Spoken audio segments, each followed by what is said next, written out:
তুমি আমাকে কাই লিয়া যাও, আমার কিন্তু প্রচুর ভয় লাগছে। এটা তুমি এত ভয় পাওটো কিনি কইতে পারবো? তুমি তো আমার সঙ্গে যাও তো। এই জায়গাটা কত ভালো জায়গা যাও, তুমি চলো ভিতরে, তারপরে বুঝতে পারবো। আইসো।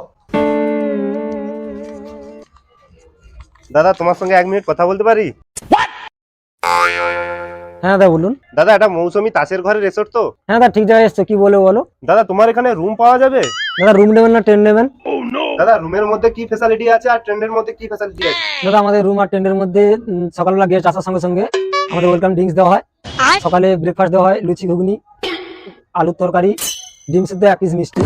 দুপুরে ভাত ডাল আলু ভাজা, সবজির তরকারি, চিংড়ি মাছের কষা, কাতলা মাছের ঝোল, চাটনি পাঁপড়। বিকেলবেলা একটা স্ন্যাক্স দেওয়া হয়, চা মুড়ি পকোড়া। রাত্রে দেওয়া হয় ভাত রুটি যেটা খুশি, আলু ভাজা ডাল চিকেন। দাদা, সত্যি কথা বলছো? আপনাদের এখানে এত কিছু সার্ভিস আছে? হ্যাঁ দাদা, কিন্তু রুমের মধ্যে অ্যাটাচ বাথরুম হবে, ট্রেনে থাকলে আপনাকে কমন বাথরুম ব্যবহার করতে হবে। দাদা, তাহলে তোমাদের রুমে থাকলে এর রেঞ্জটা কত, আর ট্রেন্ডে থাকলে তার রেঞ্জটা কত? এখানে থাকা খাওয়া সমেত পার হেড রুমে 1199 টাকা, ট্রেন্ডে 999 টাকা। দাদা, এত রেট? আমরা এত দূর থেকে এসেছি তোমার কাছে, তুমি এত রেট বলছো রুমের কথা? দাদা তুমি তো চিন্তা করছো কেন? আগে আসো, দেখো রুমটা দেখো, আমি তো আছি, রেটটা ঠিকঠাক করে দেবো। আচ্ছা চলো দেখি দাদা, রুমটা দেখাও, চলো। আসুন।